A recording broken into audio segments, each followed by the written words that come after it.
everybody. Welcome to To Skim It, our live review show. I'm very excited to see you. And really, I don't see us live on the other channel, so. Are we glitching? Okay, so lots of great books out this week. I'm very excited about the offering. There's only one real tie-in to DCKO. It is an Aquaman. So that one is awesome. Oh my goodness. Jay is wrong and destroying the world. Please don't. Hey, EXP, can you make sure we're live over on CBSN? There's a way to do that. Because I don't see us over there. There is at least one absolute reprint out this week, which is very needed. I've had so many people come in and ask for more and more of those issues. Now we got the problem where like there's a big section in the middle that isn't reprinted yet. Don't worry, that's coming out in the next couple of weeks, so make sure to get in touch with your local comic shop about that. And I'm just saying, this is the day where we get Youngblood again. Can you get a computer? Didn't foresee that problem. Yeah. It's going to be something we definitely have to make work. And this is going to be a great review show. There's a ton of graphic novels out also.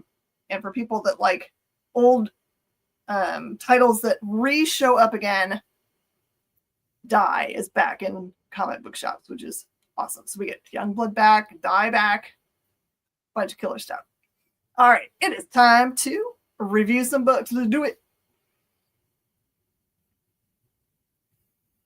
Okay, you guys might be a little bit confused about this because there was a Fantastic Four Gargoyles that came out recently from Marvel, I believe.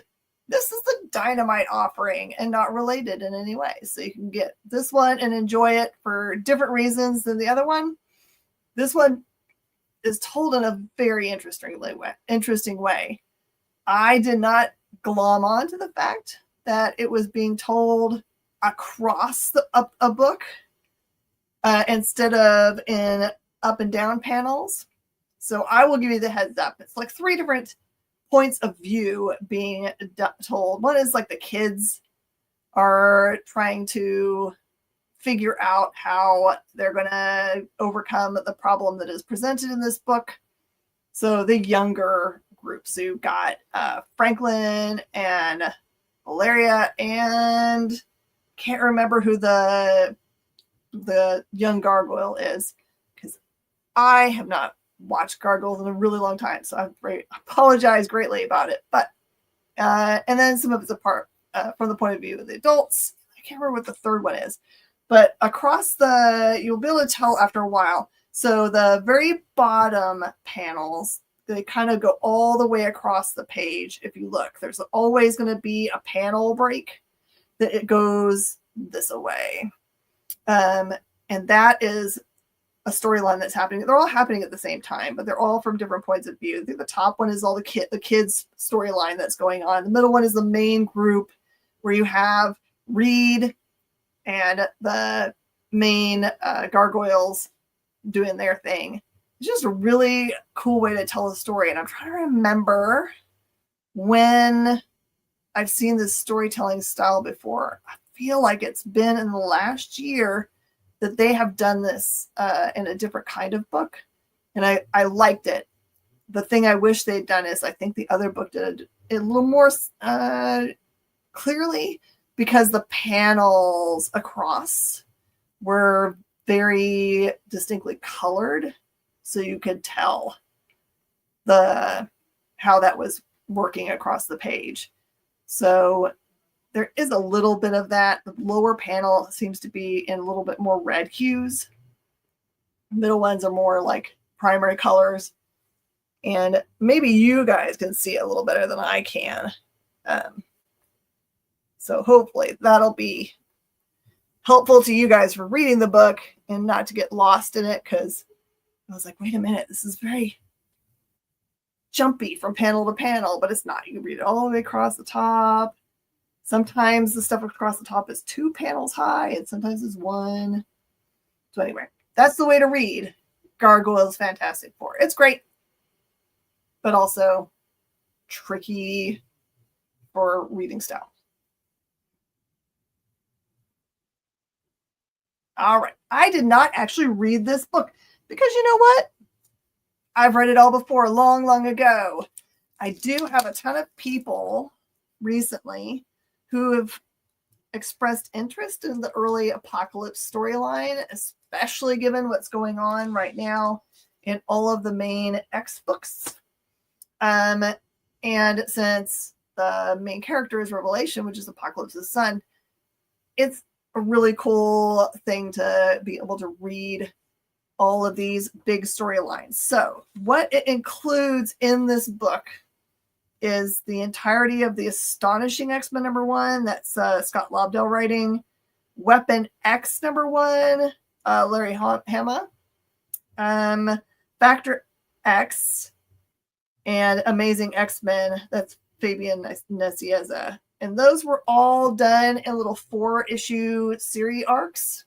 You know what's crazy about those books series is that all 4 of those little 4-issue series that are tied into the Age of Apocalypse never really got crazy expensive in the secondary market. That's makes me sad. Maybe it's because they printed a lot of them. So anyway, it's a really nice, all bound together version of having those all put together. So you don't have to pull out 16 books. You just have to pull out 1. And this is honestly a great present idea for somebody in your life that you're like, okay, well, I want them to get to understand Apocalypse. Let's see if I can do that. Without having to go get, because the Apocalypse books are you have to get Tales from the Apocalypse, Untold, whatever. There was a whole bunch of lead-in and exit books from that series, which would break anyone's bank, honestly. So hopefully that'll get resolved without having to break your bank. And here's your option for just $10. Okay, this is all Age of Revelation tie-ins things. So here we go. I explain this pretty much every time, but I want to make sure that everybody that's watching that might be new about this storyline that doesn't know, as I mentioned, Revelation is Apocalypse's son. The cool part about this storyline is that he kind of sees himself as a god, or definitely the ruler over everything. Think of him kind of like Doom, right? He wants to have everybody love him and say that he's the ruler of everything, not just Latveria. So this one, he shows up, releases a mutant virus, which essentially kills humans, or if they have any mutant genes, it would maybe activate those genes and create new mutants. And then for our already existing mutants, some of them got horribly mutated beyond their own gene stuff, right?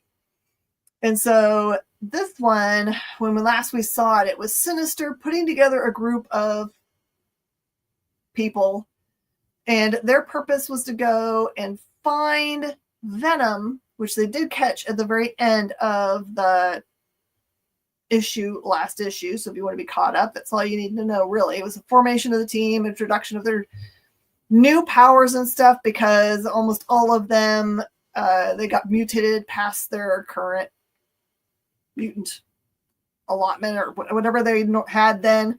Some of them became much better, stronger. Some of them I've got that doesn't seem like a good extra thing, but whatever.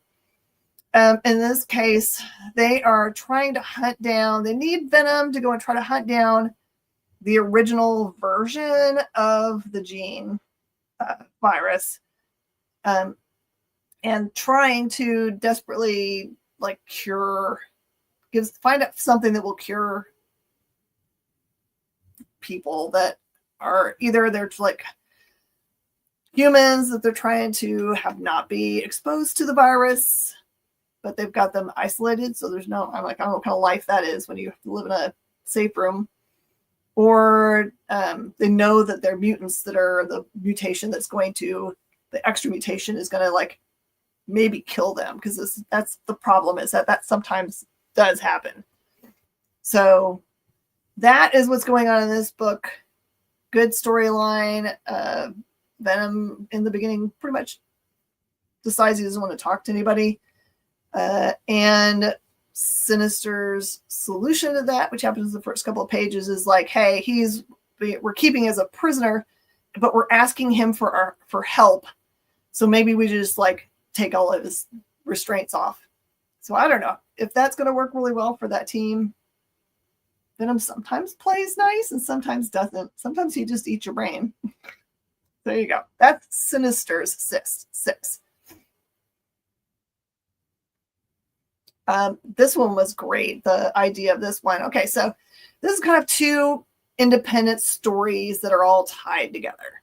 So Rogue, we find Rogue as being two different individuals right now.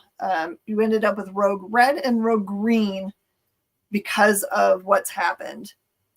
And Remy, who is Gambit, is in love with the green version, but doesn't want Red to know about that because he's worried that, I mean, they have the same powers and all those things, but he's worried about how Red will react to it, even though he's not leading that version on at all. So it's not like that kind of weird thing where he's got two girls.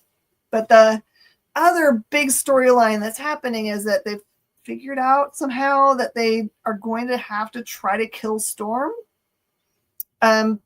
But the problem is the Storm is basically a god. So when we last saw her, she kind of like encapsulated herself in some kind of force field or something, bubble. And so this is them trying to get in.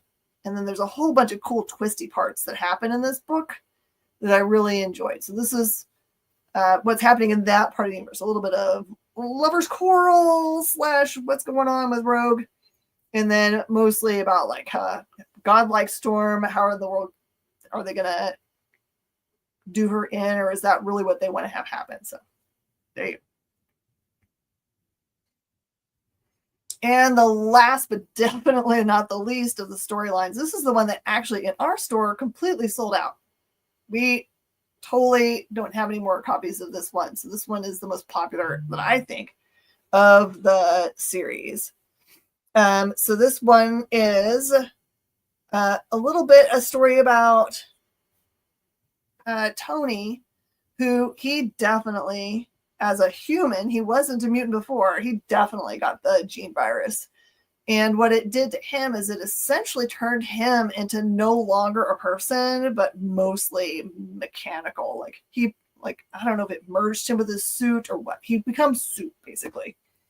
But the suit also kind of like overrides all of his personal memories or thoughts or feelings or any of that stuff. So he really is in all the ways. You hate meta. You hate meta. Don't hate meta. Don't tell it out loud. You hate it. Thank you for putting us up live over there. We're doing a review show if you're just joining us.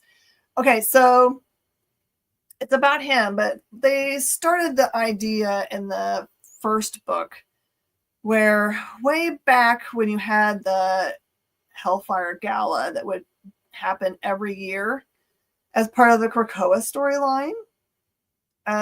During that part of the series, you had the White Queen, Emma, marry Iron Man, Tony Stark. They were actually using that as some kind of like trickery to defeat, I can't remember who the bad guy. That's okay, we'll figure it out. I shared it there anyway, so it's cool. So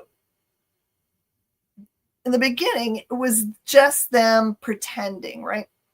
So the premise was, the first book was like, hey, was their love for each other or liking of each other or anything about their marriage real or not. And that gets answered very clearly in the first book of this series, in which the White Queen basically kind of throws herself in front of some extreme damage to protect him. But what occurs is, because the damage is so severe, she has to take her diamond form, in which now she can no longer ever go back to her other form. So she can't use any of her like mind stuff or any of those things. She's protected because she's in her diamond form, but she can't. I don't know. It's like that great premise that you have about Tony's character in the beginning, where he has to have that thing in his chest because it's keeping the metal shrapnel from getting into his heart, right? Well, they resolve that later on. He doesn't have to have it anymore. And I'm assuming they're going to do that here. But there's other stuff going on, definitely. But that's the part of the storyline that I like the most. And this one gets a little bit more into the, like, is Tony in there? Is he in there at all? Is it possible that he can override the whatever programming that's making him more and more robot, less man? Okay, this is super cool. I don't know if anybody's gone to see Predator Badlands. I hope that you've gone and seen Predator Badlands, because I've heard nothing but really great stuff about that one, honestly. So I'm going to go in here so make sure I can say hi to everybody. Okay. So this one is a story that takes place ahead of the movie. Hey, Kenneth. So this one is about a creature that is not the main character of Badlands. It is, hey, Justin.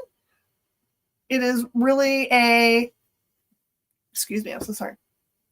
It is really about that ship coming under, this other ship, coming under major damage, enough so that it looks like the ship has been tasked itself with protecting these beings that looks like they're like on a long-term ship traveling across space to go and found a new colony or something somewhere, right? So the ship, you get to see the ship when the, I think this is a mom. The mom has a kid on the trip, and the kid is part of this like thing that the ship decides he has to really protect. When the big damage happens to the ship puts the kid into stasis. And then there's, like, it says 10,000 years or something that the ship is doing whatever it's doing. And it crash lands on the planet where this Predator Badlands things happen. And the father of the main character from Badlands, who's the Predator kid, sends him to go and there's some kind of technology or something in the ship that he wants.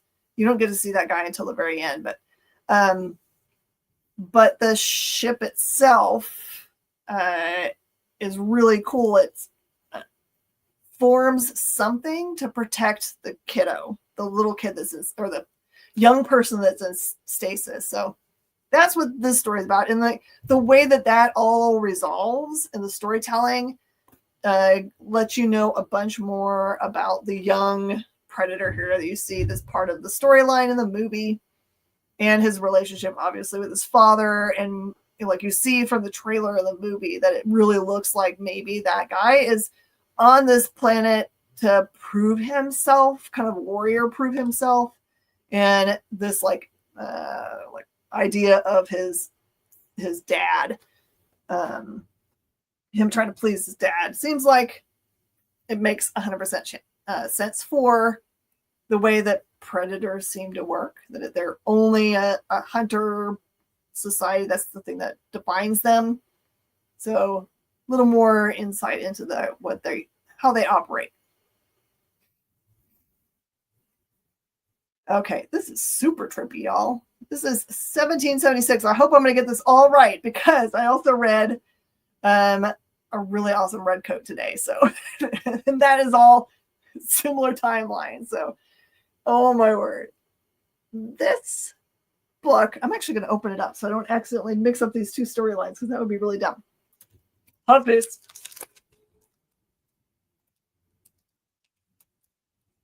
The premise for this is super trippy.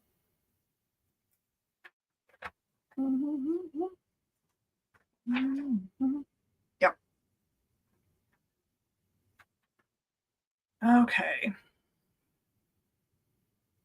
What is this guy's name?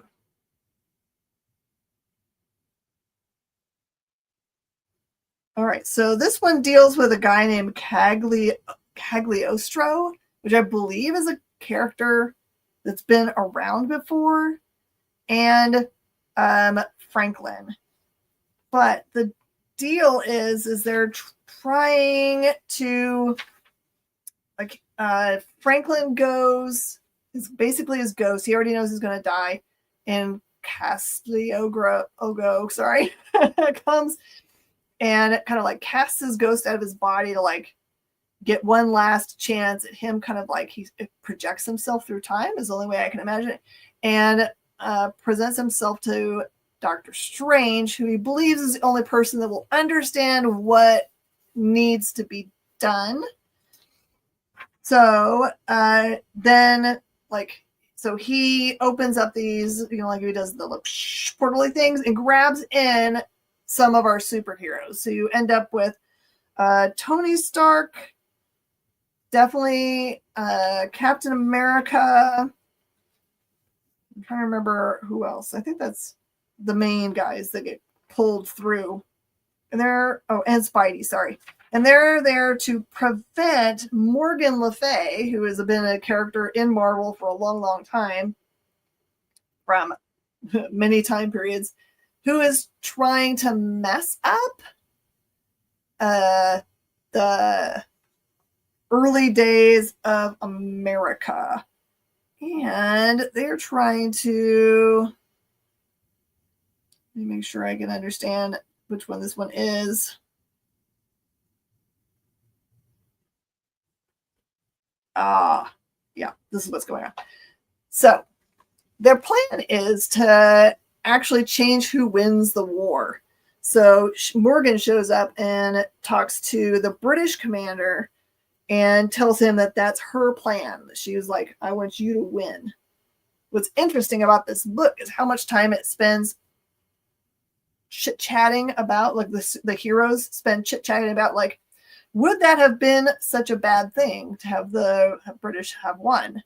So that's kind of an interesting thought process about this. So anyway, it's a cool premise for a time traveling back into American history. You might actually learn a couple things because, I don't know, the historical parts are historical and you might recognize some characters. There's actually a character that is in this book that is also in the Red Coat book. So that's why it makes it super hard for me to keep these two stories apart. So anyway, we're good. That is definitely what happens in this book. All right, Transformers, things you need to know. Daniel Warren Johnson did an amazing job with this book series all the way through issue number 24, but they made a transition to Kirkman doing the writing for the series now. I never got to read 24. There was something big that happened in that one, but I did read 25. Is this 25 or is this 26? Yeah, it is 26. Okay. I was going to say, I think I know something else that happens in between. So the big deal that's going on in this all connected universe in the EU is that Energon is in short supply. They need Energon to both heal and operate them. Also, G.I. Joe and all of the crazy equipment that they carry around. And that was what the last G.I. Joe issue was about. So you can really starting to cross over in what's going on in them a lot more. This one delves into, I guess at some point recently, one of the, I don't think it's Starscream. It's one of the other, maybe Thundercrack. One of the Jet characters got dismantled partially. I don't know if it was damaged and then dismantled partially, to put those parts into this machine. I'm not going to remember the name of it, but the machine itself is supposed to be manufacturing parts to replace things that get damaged for Transformers or for Decepticons, right? And a lot of the characters have been blaming the Autobots for doing that, especially this jet that's been partially dismantled. But Optimus Prime like really sets the stage for how he wants everything to operate. He is basically saying that like whatever creature from Cybertron is the most needing of being fixed. One of those we didn't steal this from Macross characters, yeah. Whenever now I forgot what I was saying about it. Oh, that because that character believes that the Autobots were responsible for his dismantling, even though Optimus Prime is telling him very clearly. And one of the other, believe it or not, Decepticons like says, no, really, it wasn't them. It was somebody that did it before we showed up. So that's part of the mystery. Like, who did it? Maybe we see it clearly in some other issue, but I don't remember if it's ever been presented. So this is like that, the struggle, right? They need more Energon. Where are they going to get it? You see that the Decepticons have gathered some, but it's even not enough. You get to really see the difference between Optimus and Megatron in here. Where Optimus is like, you can use the little Energon that I have that I could be fixing myself with to fix this other Decepticon jet. And then you see Megatron on the other side saying all these giant cubes of stuff isn't enough even to fix me. But it's very clear he's not really intending on using it for anything but fixing him. So such a different thing, right? I like the way they've written these characters that I actually care.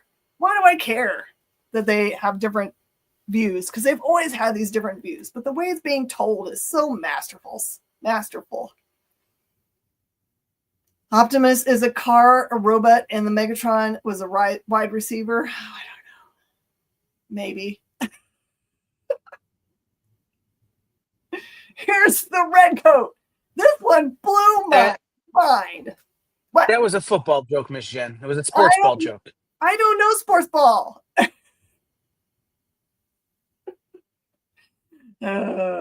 Is it that wide receivers are more into themselves, or? No, there was a wide receiver for the Detroit Lions named Calvin Johnson, whose nickname was Megatron. Oh, cool. He retired too early before he could really be great. I saw the other day, I was like looking through DVDs somewhere, I can't remember, and there was like a copy of Starweight. Do you guys remember Starweight? It was about the line in front of the what used to be called the Man's Chinese Theater, I think. That was for the second movie, not episode 1, but the second movie in the newer films. And there was a guy that was in line that had a van that he called himself Grimlock, and he made everyone call him Grimlock. It was a great show. And I remember them all getting tattoos. They'd gotten tattoos for the episode 1, but they didn't have that as part of the documentary. But I remember seeing the little symbols that they got tattooed. And I'm like, I don't know what that symbol is. So whatever it was did not last. Sports ball, shoot a hole in one in the hoop and get past the blue line and whatnot. Yeah, that's right. All right, so let's talk about this issue of Redcoat. This definitely moves forward in timeline a bunch. And it puts out that same age-old premise that we see a lot in vampire books. So like vampires are immortal, or even for like stuff like the Highlander, that they fall in love, right? There's problems that they fall in love, but they cannot tell their, very mortal human counterparts. They like are in denial that they're going to have to eventually, tell, and they're going to definitely have to live through the pain of losing their loved ones. But In this one, just like crazily, you see Simon introduce himself. Like almost every single one of the introduction pages or the first pages for Redcoat's always been, "Hi, my name is Simon Pure, although as you'll come to find out, I'm anything but." And that is what all of them say. That's the first, like, you should memorize it by now because you've seen it so many times.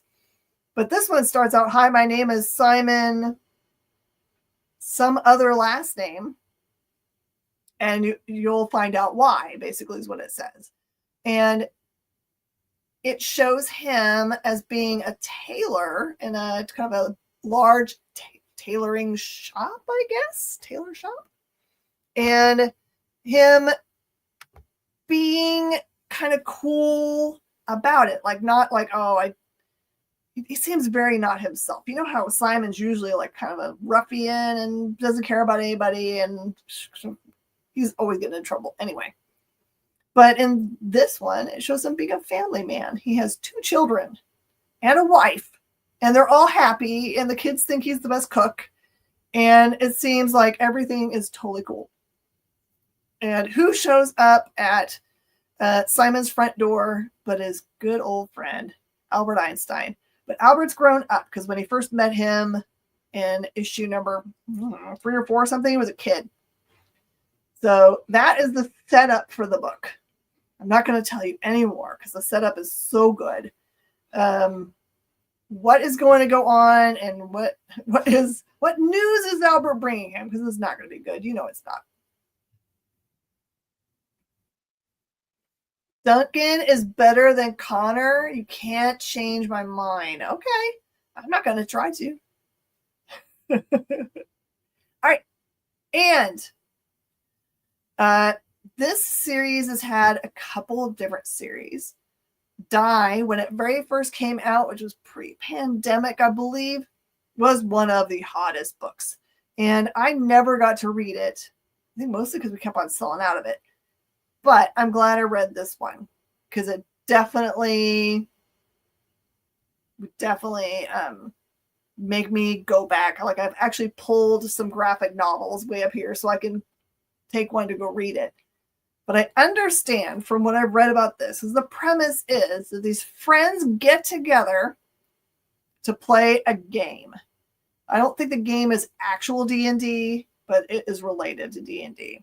And it appears that they roll the dice from the game and they get sucked into this other place. The other place is called Die. That is why it's named Die. And it kind of like gives you as storytelling here that each time that people have been sucked into this place, one of them has not returned. Now, it doesn't say anything about them, whether they have died or disappeared into whatever that land is.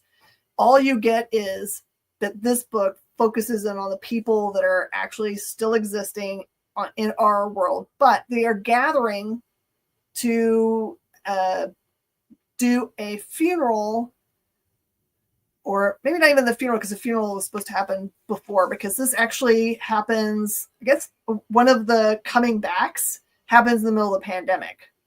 So one of the people that came back actually has a kid. And so this is their very first time to leave the house. They found a babysitter. They finally got to leave the house after being all, away from people for a long time, to go for this funeral thing. And the problem is it appears, just from the storytelling, and I don't know, but the person who just died, no one liked. He must have been a bad guy in the series. Maybe he starts out a friend and ends up being a bad guy, and it's unclear. But that a lot of people show up to the funeral, and some of them are there not to actually do condolences, but to see how everybody else is going to are you going to actually say that you're sad about this? Because this guy was kind of horrible. So what's so cool about it is you finally, at the end of the book, because of the big twist that happens, get to kind of see what Die actually looks like, which is 100% gorgeous. It is so pretty, y'all. I don't know how to explain how pretty the artwork is once you get there. But it feels very much like if you were a Dungeons and Dragons fan, you will love how that rolls out. Like when person goes over there, producer Kyle's funeral. No one's gonna say that. Ugh. Spam. I don't like you, spam person. People call me during the show. Spam. So this is amazing, and you will definitely read this issue if you haven't read any of the other parts of Die, and say to yourself, I definitely have to go get all the rest of the issues because it's great. And I'm not even really a D&D person, and I want to read the rest of this. So, also talk about crazy good premises. Just when you thought you could not have any more Godzilla books that you were actually going to want to read, this pops up. So what's cool about it is the tie to Japan. So this one talks a lot about the turtles themselves' origins. It actually starts out with 2 members of the Foot Clan who you were then definitely led to understand are eventually going to be Splinter and Shredder, that are together as part of Foot. But things happen, obviously, somewhere along the way. And you see that Godzilla themselves, Geiger versus Godzilla is a crossover we need. I don't know how that's going to work, Barlord. Write that for me, please. But this one makes a lot of sense because you have the long ago aspect of the early Foot Clan and them having to re-show up because, gosh, how does this work out? There's an aspect of them needing to show up to fight Godzilla. There's something about the other kaiju that are part of this also. But the telling of the tale is just like, oh, this makes 100% sense. And Godzilla versus the back itch, that's me. The back itch won. So this is another great book. Really, and you get to see a lot of the personalities of the Turtle brothers. Maybe finally, after all this time, can tell you which one's which based on the color of their masks. I always get it wrong. I don't know what's wrong with me. I think I'm good now. Leo's blue. Don't yell at me if I'm wrong. All right. Batman Static. All right. This one presents that main character Static as having connected with outside of the DC world, I'm going to call it the consortium, and I'm sure it's some other name, but it's some C word, that are a group of beings / planets that all share information technology. Think like the Federation is the best way I can think that it must operate. But he's been working on getting Earth to the table. And the way that this is happening is that you kind of have to prove some kind of technological ability. And he has created this ship. The ship has got a really boss name, and I can't remember it.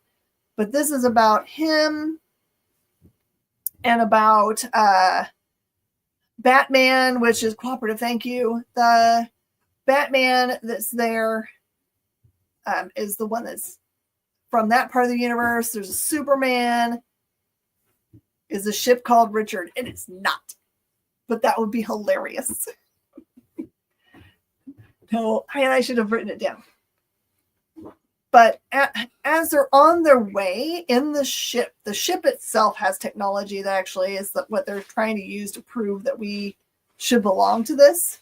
As we're on the way, some other race tries to attack them because, I mean, if it gets hold of the technology, maybe, I don't think its goal is probably to join the cooperative, but maybe it is.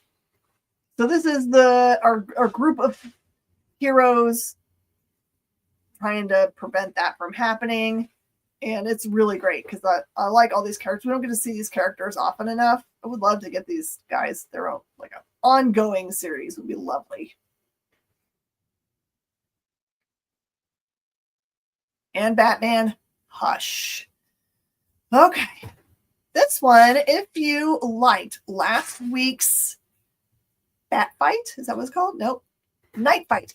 Night Fight, which had Bruce / Batman up against all of the Bat Kids. That is exactly what happens in this. So not only is he having to fight against Hush, Hush is kind of like, this book did take so long. So Hush has basically made it so that none of the Bat Kids trust Batman / Bruce. So this is all of them one at a time coming at him. But it's kind of cool because it does give you kind of like small reintroductions to the characters and the way they behave and their attitudes and a little bit where their backstory is, but it tells it in a way so it's not like, here's, Dick. We have Dick because of this happened to his family, whatever. It just gives a very distinct, like, keep forgetting this exists. A very distinct, like, this is how this Bat Kid interacts with their dad / adopted dad or whatever. Also shows us new interaction between Batman and Catwoman, where they kind of like think about, like, why did we never work? Which is an interesting thought process. It feels a lot like Catwoman is right in what she says in this book, in which there's Batman always has a wall up on his feelings, and Catwoman never really tells everything about herself. So she is unknowable. Batman meets Jimmy's bastards. Yeah. Kind of like that, but they're not. I mean, I guess they're kind of trying to kill him, but I don't know to what end. I don't know if they would actually kill him. Defeating someone and killing someone is totally different. So all kinds of twisties. You get to see a cool Batmobile. I don't know. This one, it was worth the wait just for the art inside. But that was what goes on in this book. All right, and I'm going to tell you about like the millions of graphic novels that are out this week so that you can think about them. Oh, and also before I forget about it, sorry, the new Dog Man is out this week. I think it's called Big Jim Believes, because I think the premise of the book is if Big Jim believes in a thing, it can happen or it does exist or something. So I think that's a cool premise. So for your Epic Collection, folks, the Enter Dr. Doom, Lee Kirby, Ditko, and all is going to be available this week. The Volume 4 for Transformers comes out this week, which we really are excited about for ourselves. The Volume 1 for Battle Beast is out finally, so you can actually read Battle Beast without trying to hunt down. Like for our store, we kept on selling all of the 2, 3, 4, 5, whatever. Number 1, we still have. We ordered so many of them, but the rest of them were hard to find. And then for my friends that love Spider-Boy, I think 4 is the final volume of Spider-Boy, because after that it becomes Spider-Girl. Not that he becomes a girl, but it focuses on the new character Spider-Girl. And then our friends from Vault Comics have kind of like joined in on this great trend of making compact size books. So you can pick up for the same price as Marvel's compacts, which is $15. These cool versions of These Savage Shores by Ron V. Really beautiful India-based lore about vampires. And then this book, which I think they're in development with, Tim Seeley's Money Shot, a really cool story about these scientists who need to find a way to fund their scientific research and decide they're going to offer wherever they travel in space that's paid for by their viewers. They will do ooh la la with the creatures they find there. So it's kind of ridiculously funny. Also available is going to be Volume 3 of Ultimate X-Men. I'm going to be really sad if we get to the end of the Ultimate series and that one just disappears because there are so many great characters. Turtles of Grayskull by Tim Seeley. Get to see a crossover between those two universes. The all-in Green Lantern Corps, New World Rising, which is Panosian. Nope, I'm wrong. Sorry. Morgan Hampton. I was looking at the wrong thing. The new volume for One Piece comes out tomorrow. That is volume 110. Can you believe it? 110. Crazy Town. Peacemaker presents The Vigilante and Eagly double feature. Nice DC Finest, The War, The Big Five arrive. So this is all of those great books. The finest of DC Finest. And Super Sons, the complete collection. This one is probably going to do really well because I don't know about in y'all stores, but in my store, people are 100% trying to hunt down all of the anything that is related to the Bat Kids. Also, Volume 1 of Blood and Thunder, Prisoner on Cell Block. That one's done really well here. So that's it. And then just a reminder, you might want to go and find Die Volume 1, 2, 3, 4, 5, I think.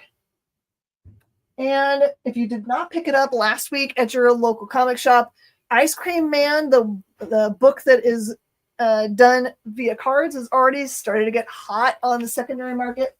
Just a heads up for that goodie. And that's it. All right, we're doing stuff differently today. I'm going to finish out this live review show. And then at the top of the hour, we're going to pop back on. And I'm going to offer you all the books I just showed you, plus any other books that came out for tomorrow's release. So here's your chance to go and take a little break. Throw some dinner down and get ready. And I will see you guys back here in about 10 minutes. See y'all later.